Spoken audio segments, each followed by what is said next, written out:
안녕하세요. 김승현 안PD의 스포일러 안PD입니다. 오늘도 특집 영상입니다. 얼마 전에 시대를 앞서간 차 체험형 편을 내보내드렸죠. 오늘은 벤츠의 후광 없이 성공했던 쌍용차에 대한 이야기입니다. 렉스턴인데요. 쌍용차랑 벤츠는 뗄래야 뗄 수 없는 사이죠. 체험형하고 무쏘 그리고 이스타나까지 모두 벤츠의 후광을 받고 태어났잖아요. 그런데 의외로 렉스턴은 벤츠라는 이름을 뒤로하고 성공을 했던 말 그대로 독자적인 모델로서 성공했던 차였습니다. 그런데 한순간 폭망해버렸죠. 대한민국 1%를 추구하던 렉스턴은 왜 대한민국에서 사는 사람이 1%밖에 안 남은 비운이 SUV가 된 걸까요? 안PD의 자동차 백과 쌍용차 특집, 오늘은 한때 현대차 그룹을 위협할 만큼 대단했다가 한순간 폭망할 수밖에 없었던 렉스턴 이야기입니다.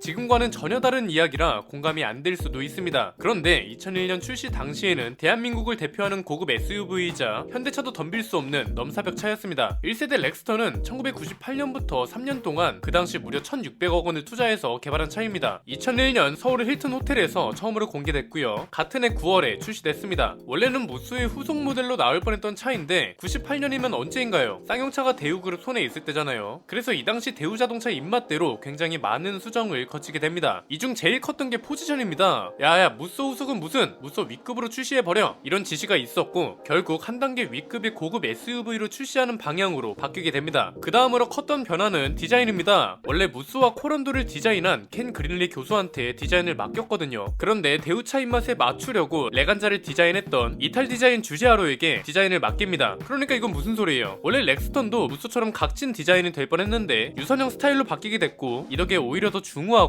세련된 디자인으로 탄생할 수 있었던 거죠. 근데 이게 어떻게 보면 대우자동차한테는 굴욕입니다. 대우자동차가 거의 모든 걸 개발했거든요. 그런데 테스트카가 돌아다닐 때쯤에 대우그룹이 IMF 영향을 직격으로 맞게 됩니다. 그래서 대우자동차랑 쌍용차가 분리매각되면서 대우자동차가 개발한 렉스턴이 쌍용차한테 완전히 넘어가게 됩니다. 쌍용차도 이때는 상황이 좋지 않았습니다. 그런데 이미 개발이 완료된 차였기 때문에 쌍용차 입장에선 잘 다듬어서 출시만 하면 됐었습니다. 결국 출시에 성공하게 됐고요. 이 당시 렉스턴은 말 그대로 센세이션을 일으켰습니다. 갤러퍼 같은 차들만 보다가 렉스턴이 등장했다고 생각해보세요. 실제로 산업자원부 굿디자인 장관상을 받기도 했는데요. 대한민국 1%라는 거창한 슬로건에 맞게 체어맨처럼 시대에 앞서간 차 전략을 가져가게 됩니다. 이 당시 메모리 시트, 레인 센서, ECM 룸미러, AV 시스템 같은 고급 옵션이 들어갔고요. 흡차음제와 소음 튜닝을 거쳐서 이 당시 동급 차들하고는 비교할 수 없을 정도의 정숙성을 자랑했습니다. 파워트레인도 무쏘를 통해 검증받은 엔진과 변속기를 장착해서 초기형 렉스턴은 무쏘랑 엔진 소리가 똑같았습니다. 승차감도 고급 SUV답게 물침대처럼 푹신했고 가격도 상당히 비쌌습니다. 기본 모델 가격이 2,550만원 정도였고 고급형은 3,300만원이 넘었거든요. 이 당시 체어맨 기본 모델이 3,500만원이었던 걸 생각하면 진짜 비싼 차였다는 거죠. 팰리세이드 풀옵션 모델 가격이 G90 가격하고 비슷했다는 소리니까요. 믿어지지 않을 수도 있지만 그래서 이때만큼은 진짜 렉스턴 타는 아저씨들이 부자 아저씨들이었습니다. 2003년에는 연식 변경 모델이 출시되죠. 렉스턴을 물리치기 위해서 현대차는 테라칸을 출시했고요. 기아차는 소렌토를 출시했습니다. 그런데 이때는 렉스턴이 윗급, 테라칸하고 소렌토는 아래급 차로 인식됐거든요. 그래서 렉스턴은 그냥 엔진 라인업만 조금 수정한 거였는데도 상대가 안 됐습니다. 덕분에 뉴 렉스턴은 역대 렉스턴 중 가장 많이 팔린 모델로도 기억되고 있는 거고요. 그리고 이때부터 쌍용차의 2.7L XDI 엔진이 들어가기 시작합니다. 자동 변속기도 무쏘에서 쓰던 4단 변속기에서 체어맨에 들어가는 벤츠 5단 변속기를 장착하기 시작합니다. 이때부터 벤츠의 후광도 조금씩 첨가하기 시작해서 고급 이미지를 한층 끌어올립니다. 엔진 성능은 170마력에 34.7토크를 냈습니다. 지금은 별거 아닌 것 같지만 이 당시에는 한국에 있는 디젤 SUV 중에 가장 높은 출력이었습니다. 이때부터 안전사양도 체어맨을 따라가기 시작합니다. 고급형 모델부터 전자적으로 브레이크 제동력을 분배시키는 EBD 시스템하고 안티 록 브레이크 시스템을 기본으로 장착했고요. RX5 고급형 모델부터 차체 자세 제어 장치인 ESP를 옵션으로 장착했습니다. 체어맨 영상에서도 말씀드렸던 것처럼 차체 자세 제어 장치가 이때부터 쌍용차의 시그니처로 자리 잡게 된 겁니다. 이 덕에 기존 렉스턴에 비해 안전성이 올라갔다는 평가도 받았고요. 뉴 렉스턴부터 계기판도 바뀝니다. 아마 렉스턴 타는 분들한테는 익숙할 겁니다. 이 계기판인데요. 이때 당시에 시동만 켜면 환하게 들어오는 슈퍼비전 LED 계기판이 벤츠랑 비슷하다는 평가도 많았고요. 이때까지만 해도 굉장히 혁신적이었습니다. 뒤에서 나오겠지만 이걸 17년 동안 우려먹었다는 게 문제죠. 2006년에는 페이스리프트 모델인 렉스턴2가 등장합니다. 이 렉스턴이 렉스턴 역사상 가장 전성기이자 가장 정점에 있는 차로 기억되고 있는데요. 있는데요. 일단 체어맨의 디자인을 따라가면서 1세대 모델에 비해 중후하고 심플한 모습으로 바뀌게 됩니다. 고급형 모델이 파워트레인 성능이 무려 191마력에 41토크에 달했는데요. 이게 벤츠 5단 변속기랑 맞물렸고 이 스펙도 이 당시 경쟁 모델들하고 비교했을 때 가장 높은 성능이었습니다. 여담으로 후진 기어도 2단이나 됐었다고 합니다. 렉스턴2에도 쌍용차의 시대를 앞서가는 전략이 물들어 있습니다. 체어맨처럼 최초로 적용된 게 정말 많았는데요. 후진 연동 사이드 미러, 운전석 이지 액세스, SUV 최초 지상파 DMB, 국내 최초 USB 오디오 재생 기능도 들어갔고요. 최고급형 모델에는 차고 조절과 주행 타입을 조절하는 전자제어 에어 서스펜션도 들어갔습니다. 타이어 공기압 측정 시스템은 마이바흐, 벤츠랑 같은 부품을 사용했고 전자식 주차 브레이크, 경사로 저속 주행 장치, 그러니까 말 그대로 이 당시 국산차에서는 찾아볼 수 없었던 첨단 사양들을 적용했다는 겁니다. 2006년이면 국산차랑 수입차의 차이가 정말 클 때잖아요. 그런데 최고급형 모델에 옵션을 모두 넣으면 거의 5천만원에 육박했습니다. 그럼에도 렉스턴의 위상이나 판매량이 흔들리지 않았고 성능도 전혀 뒤처지지 않았기 때문에 렉스턴 역사상 가장 전성기 모델로 기억되는 겁니다.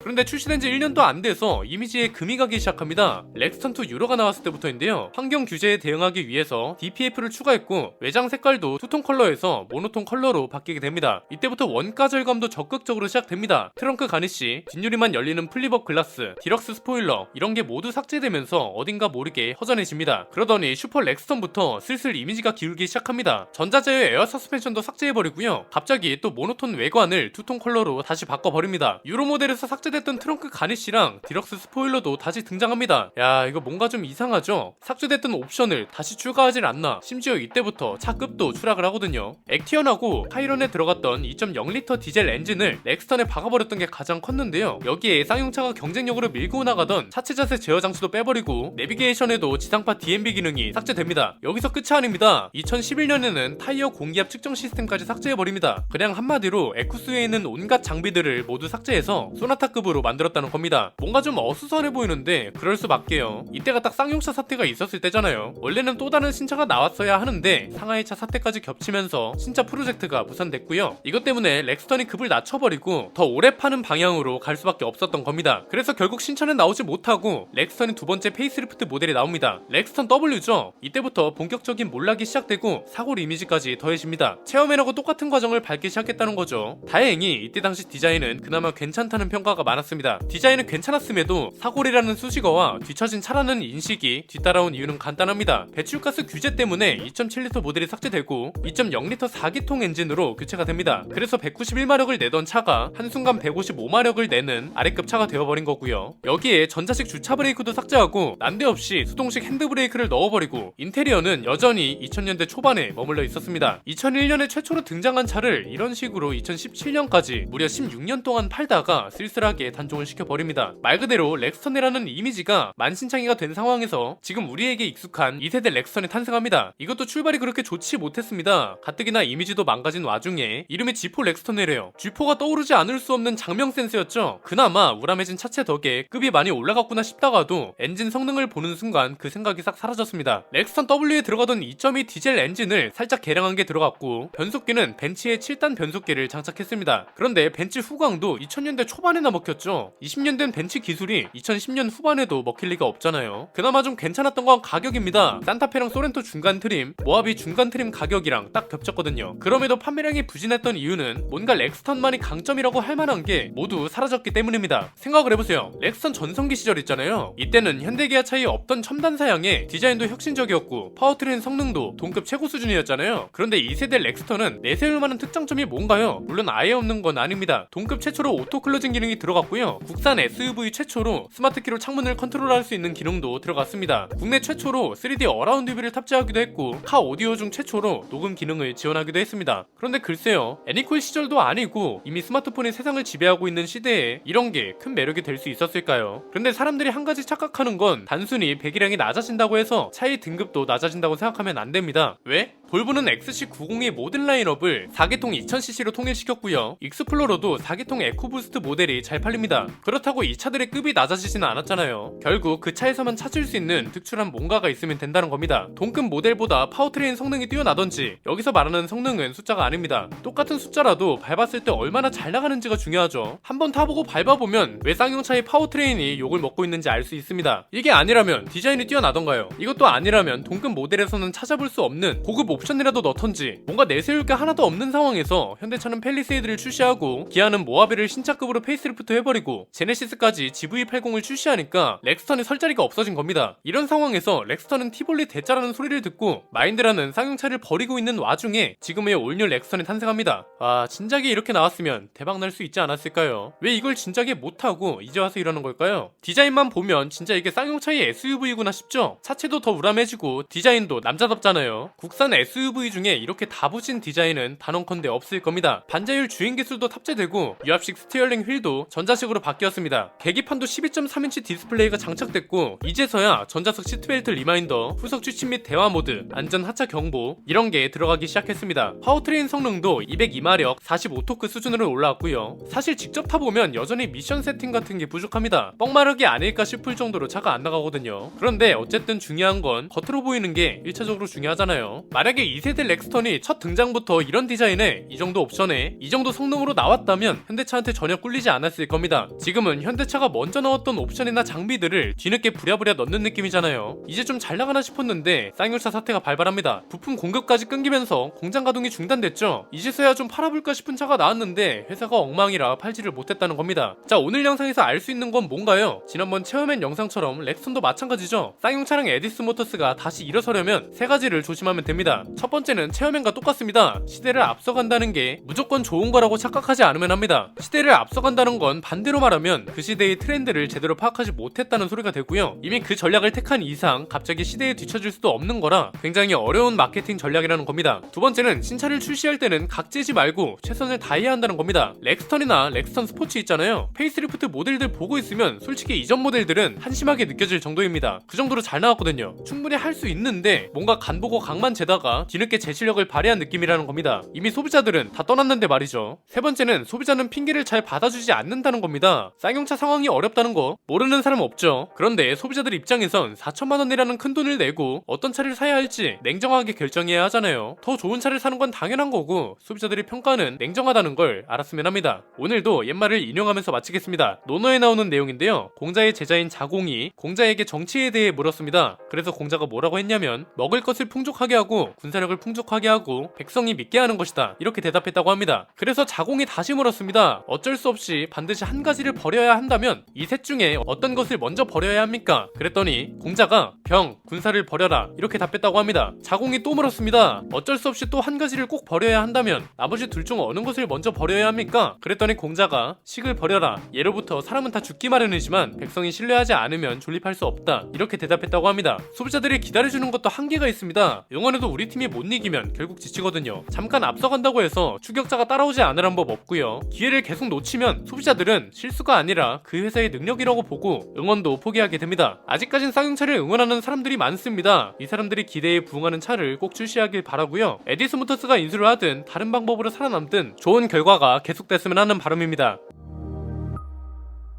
오늘 내용은 여기까지입니다. 앞으로 이런 특집 주제를 통한 시장 동향 이야기도 가장 유익하게 스포일러 해드릴 예정이니까요. 구독과 좋아요, 알림 설정을 통해 가장 빠르게 받아보셨으면 좋겠습니다. 안피디의 자동차 백과 쌍용차 특집 렉선 편이었습니다. 감사합니다.